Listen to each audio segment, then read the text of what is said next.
All right, you guys, welcome back to the Cerebral Palsy and Fitness podcast. I'm here with Ben or Ben and Dykstra. He's the host he's the podcast host of the Rolling Dragon podcast. If I'm not mistaken, is that correct? Well, you're close, but it's called the Sit Down Standout Show The podcast. Sit Down Stand Up Show. Yeah, he also has a condition like myself called cerebral palsy, and we're actually going to delve into his podcast. We're going to delve into a little bit about his life journey and where he got uh, from before when he was born to now, and then we're going to delve onto his podcast and then what he's going to do in the future plans associated with that podcast. So Ben, welcome. Well, it's nice to be here, David. Yeah, it's great after multiple delays at my expense. You know how life is. Life gets in the way. You get stuff going on, and you gotta reschedule, and it's a pain sometimes because I hate doing that. Yeah, but life happens. You and I are both podcasters. It's not easy to produce weekly shows no matter where you find your guests because people have lives outside of this. Oh yeah, that is true. Speaking about lives, tell us a little bit about yourself, about your journey, your story. Do you have one to share with us? Well, it all started January 21st, 1998, at 11 o'clock at night. And I know this because my mother scrapbooked and wrote everything down. So I was born at about 3 pounds, 9 ounces, 10 weeks premature with underdeveloped lungs. So basically, I was screaming for breakfast with a side of oxygen when I was born. That's a good one. So you were going through it, but obviously you had obstacles down the road. What kind of obstacles did you face like growing up? Well, cerebral palsy, just like you, mine affects both my legs and one of my arms. So I spend most of my time in a wheelchair, but I can walk with a walker. I just can't walk without holding on to something for support. But other than that, I grew up in a small town of Cayuga, Ontario, Canada, which is basically a town populated by people over the age of 50 and known for a drag race track, the Cayuga Motor Speedway. Sorry about that. That's my dog in the background. Let me. Oh, That's okay. You can run a Fido commercial while we're waiting. right, hey, you guys, you hear? That's my dog in the background. He just wanted to join up in the podcast here. Little rascal, But hey, it seems like you definitely you have a positive attitude to yourself. Where do you get that positive attitude from? Well, I get that from, again, growing up in a small town, you learn to develop an imagination. And normally you have to, and I'm sure you can relate to this as someone with cerebral palsy, you're going to deal with a lot of challenges throughout your life at multiple stages. Like I went to physiotherapy appointments from the age of about 2 years old until I finished high school. Never enjoyed that. Don't like those types of people. But having Oh an yeah. imagination, coming home and watching David Attenborough documentaries, watching professional wrestling from 2006 to the age of 8 until now, made me realize that, as long as you have an imagination, have a creative outlet, and life is not as bad as it looks. Oh yeah, it really isn't. It's how you make it out to be, honestly. Yep. Like if you choose to sit around, feel sorry for yourself, and not really excel, then that's on you. You know, nobody's fault but your own. But if you choose to really want to excel and pursue whatever you like to do, then good for you. Kudos. And that's what Yep. you're doing. You're pushing forward. You're motivating that next generation Oh, you're of doing a people. lot more than I am, bud. Yeah, that's all you can do. I mean, this is for you just to start. Now you can branch out, do motivational speaking and podcasting. Well, I mean, I've been doing the podcast now since October of 22, so about a year and a half at this point. Yeah, I've been doing mine since November of 2019. So I've been at it for a good 5. 5.5 years. Well, it really cured your COVID boredom. Oh yeah, I was at the time I was in education, so I was actually sitting at home and I'd get off of work and I'm like, what else am I gonna do? Like I have nothing else. I mean, I don't want to sit on a game and I can't really go out and meet people, so why not start a podcast where I can share my story and then eventually bring people on and the rest is history. Fair enough. And now I enjoy it, meeting new people and making new connections and it's always fun, you know. Yeah, that is true. It's always fascinating to meet new people and then really find out, like, okay, you might live in Australia and have a completely different upbringing than I did, but there is a relatability in terms of, hey, we've all gone through tough stuff, but we've been able to rebound. So speaking about podcasts, where did the Sit Down Stand Out podcast? How did that come about? Was that first an idea you had in your mind, and you're like, you know what, I have all these ideas, and you're like, I'm just gonna go ahead and start it. Just lay it all out there. You know. Well, I think it slowly started to formulate in 2019 at about the same time that you formulated yours, because I had graduated in 2019 right before everything shut down. I graduated college Oh, from radio broadcasting school, man. and now I've got this diploma on the wall, and now everybody is panicking. Toilet paper is being hoarded. New York is becoming a ghost town. Here I am, someone who's lived most of his life at home at his parents' house. I'm kind of laughing, thinking, oh, I'm just going to ride this out easy. I'm going to take a nap. I'm going to be saving lives just by doing absolutely nothing. And then 2020 goes by, and then 2021 goes by, and it's like, okay, I have applied as a voiceover artist and an actor for job after job after job, and yet not a lot of opportunities have come for reasons that I don't understand. Whether it's because of, am I doing something wrong, or is it because the disability is getting in the way of things? So I just Right. decided, you know what, I'm going to create my own opportunity and my own platform so that fewer people with disabilities have to go through what I'm going through right now.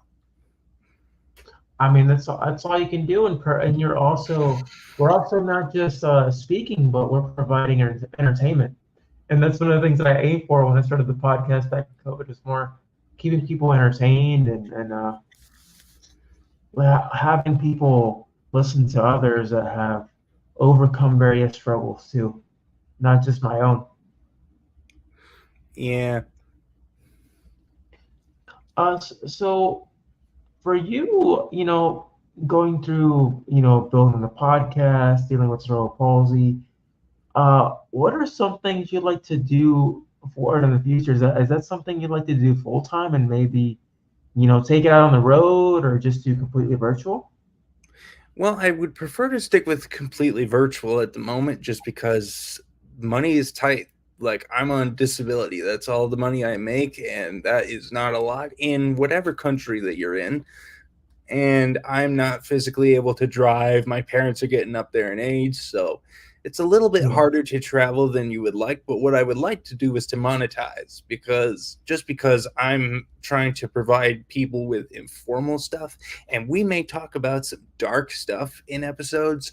Like, an Yeah. upcoming episode I have is of an individual who has ALS. It is living with it, but just because some things might be a little bit different, that doesn't mean that I can't or shouldn't be allowed to make money off of it. I did deal with the moral dilemma of, like, wait a minute, I'm telling people stories of my guests that are definitely worse than mine on occasion. Should I take money? Should I monetize this, or am I taking advantage of their suffering? That's a question I think that when you talk to people who have been afflicted by different conditions, you should really consider before you put any effort into that. I mean, for me, the way I approach it is, honestly, I've always kept the podcast open, always kept it free because I feel like with mine being informative and educational, I feel like everybody should have access to it, but to an extent to where I'll only get paid if I end up getting, sponsorships or whatever. And even getting sponsorships is a pain in the butt when you're a podcaster like ourselves coming up, and it's like, and it's hard because you feel like everybody's supporting you, but you honestly you only get a handful of people that really share your podcast and really spread it out there. Have you ever Right. experienced it? Well, I kind of feel it. Like I've been feeling it since I started back in October of 22, where I know I'm getting downloads. I know people are listening, but because it's hard to understand the language of podcast analytics, you can look at a number and go, wait a minute, do I have new followers, or is it just a bunch of my aunts and uncles from far away that are just listening to this saying, go, Ben, go enjoy your podcasting thing? Oh yeah, I've had people from all over. Listen to the podcast, and some people have reached out to me directly, and like even in fitness seminars, like virtual fitness seminars, where I taught people how to, certain fitness techniques, and it's pretty cool the kind of opportunities you can get. And like for me, it's not about the downloads or the numbers; it's about how many people I can really make an impact to. Yeah, I get that. I just think that a lot of people would not, like, I just haven't had a lot of people in my mind tell me that they've made an impact unless, like, oh, we just had this interview and it's like, okay, now that we're done, holy crap. But other than that, I think that a lot of people are not really willing to admit that openly until after the fact, like long I after. had I had somebody admit to me on air 10 minutes prior to doing the podcast. They were going to commit, that word, but Oh, they heard my podcast and it changed their mind. And they said, your podcast reminded me of how much I love my family and my children and everybody around me, and I chose not to. So thank you for saving my life. oof, You that's know, and powerful. I was sitting there for a good 5 minutes, like in silence, like I don't know what to say, but that's one of the things that I am grateful for is, and the platform itself, it's to invoke that kind of emotion for you to be able to speak out and feel like you're not getting judged for who you are or Oh, what you yeah. believe, you know? Oh yeah, it definitely feels very freeing when you want to talk about anything. Like I remember um one time for Cerebral Palsy Awareness Month, I literally wrote a personal letter to Cerebral Palsy about how it makes me feel, almost as if like you're going to write a letter to an angry roommate, but you can't really kick him out for various reasons. And I just felt kind of like, what's the reaction going to be if I post this? Are people going to find humor in it? Are people going to be understanding, or are they just going to completely ignore it? Who knows? But you don't know if you don't put it out there. Right. Do you feel that over there in Ontario or in Canada, is everything there pretty accessible, or do you feel like everything there's still work to be done as far as Oh, accessibility and bringing awareness towards cerebral palsy? oh, buddy, I don't have enough time left on Earth to tell you about the amount of work that needs to be done. I like to just say that it's on equal pairing with the United States. The only difference is the dollar value. Oh yeah, it's I'm gonna be honest, it's complete garbage the way that everything is for some people, and Mm-hmm. and the people that don't really have a voice like you and I, on these platforms. That's what enables us to really push this. I would hate to say the word agenda, but it kind of really is, because that's our main goal is to spread awareness about different things. Yeah. And it's uh it's always been something important of not just myself, but I'm sure you and everybody that you know around you that support you and believe in you. Yep. So, what are some of your topics that you focus on your podcast? Like, what are some of the main, subjects? Well, I can't tell you that I focus on really one subject because what I like to do is every month there's a different subject to be aware of. Say, for example, Cerebral Palsy Awareness Month is in March. So what I like to do is I like to try to focus on as many conditions as I can and people that deal with these conditions, number one, so that nobody feels left out, because that's just as bad as being excluded for having a disability. And Right. number two, because sure, you may know a celebrity like Michael J. Fox that has Parkinson's disease, but that's probably the only person you're going to know about because he gets the most mainstream attention. There are so many individuals with so many unique diseases and challenges that they face on a daily basis that we don't know squat about. Yeah, and and it's those challenges that make us stronger as individuals every day. That makes us want to persevere and keep pushing forward every day. Very true. So speaking, I know you're a pretty devoted fan to professional wrestling. What are some of your favorites? Well, I think my tastes have evolved over time quite a bit because, from the age of 8 years old in 2006, when I started, and now it being 2024, holy crap, I'm kind of surprised that I'm still into it because at first I think everybody that lived with me thought, oh, he'll grow out of it. Oh, it's just a phase. Once we explain it to him what it is, he won't watch it anymore. But no, I still watch it. I just kind of watch it less now because my tastes are a bit more particular. And that and everything is so much more expensive on streaming services, and I'm a bit too cheap to have more than one. Right, right. And it's one of those things that it's as adults it's hard to keep up with, but you know which ones you like. I grew up in the Attitude Era. I grew up in 91. I started watching back in '98 with Austin, The Rock, Kane, Triple H, Yeah. X Pac. And I grew up in kind of the ruthless aggression era, at least the middle of it. Like John Cena was one of the more popular guys at the time, but for many years we only got SmackDown. Like for the first 2 years of my fandom, all I got was SmackDown because we had an antenna TV. If people will Google that and figure out what that looks like, but as time went on and you got to have more access to wrestling, like I didn't know what the independent scene or other promotions were for a couple of years. Then I discover Ring of Honor, discover New Japan, discover CMLL. And then it's like, okay, here are all these options. If you look at wrestling like a buffet, there's not one particular type of food I want. I want a balanced presentation. Right, right. That's all you can do, man. Just balance presentation and enjoy it.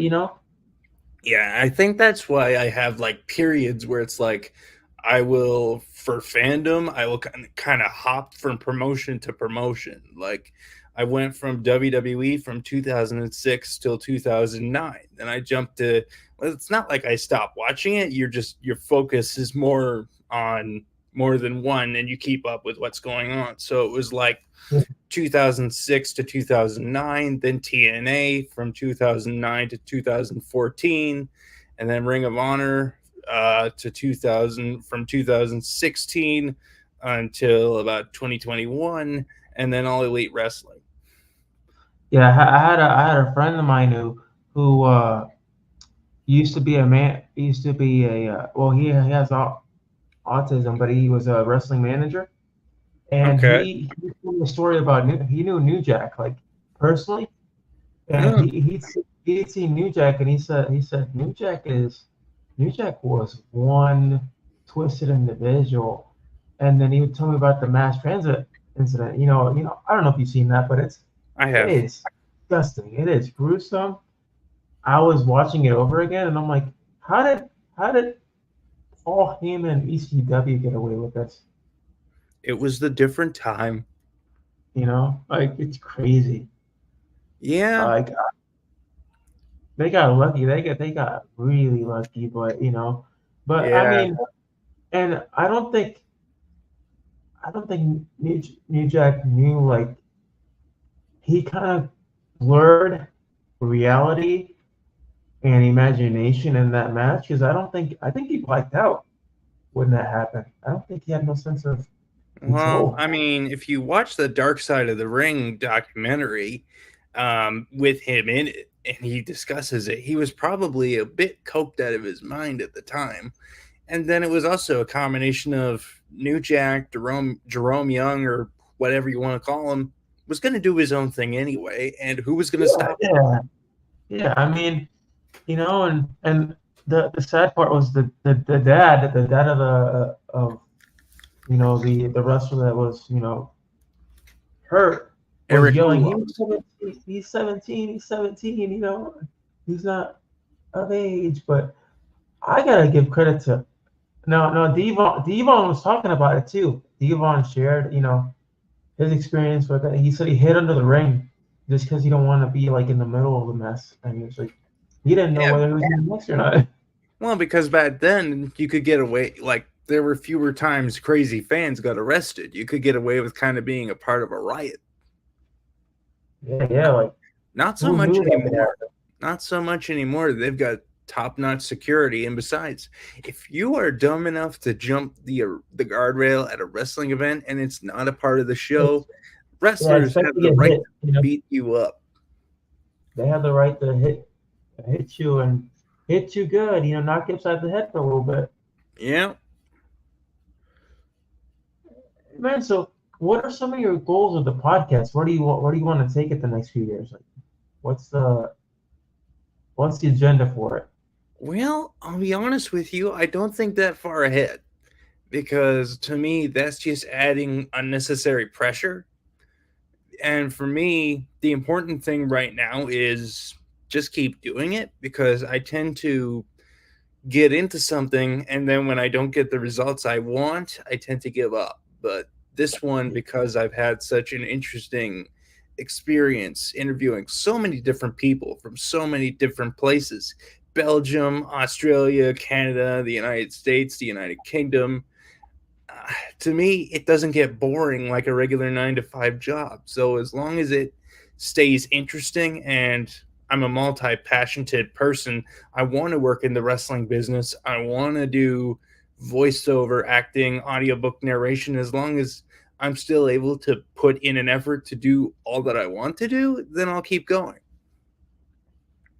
That's all you can do. Just keep going, right? Keep persevering, believe in Just keep yourself, going. do your thing. Yeah, just keep going. Just keep going. What do? We roll on. That's right. You roll on, and no pun intended, right? Yeah, keep calm, roll on. That's my thing at the end of the podcast episodes usually. Yes, that's pretty clever. Keep calm and roll on. I like that, man. I like that mindset. And uh, so where can my listeners find you and your podcast?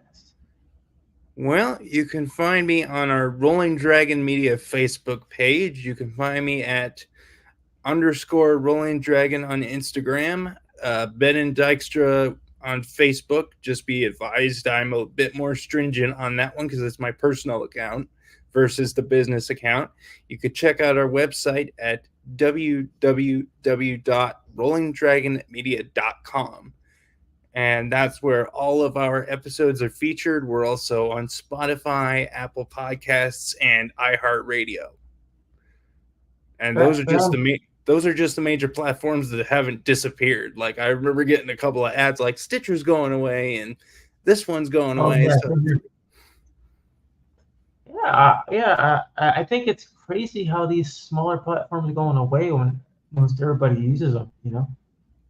it's AI and those $1 million corporations. I gotta be honest with you. I don't like AI. I think it's ruining Well, things for podcasters like ourselves. The ones that are organically speaking. Because I I don't know about you, but I strongly dislike those videos on YouTube that are monetized that are using AI. I'm like, well, no. I think it really depends, like anything else, on what it is used for.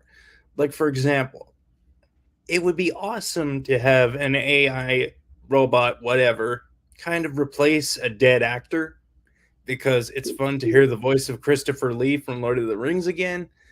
But Yeah, I mean that I understand.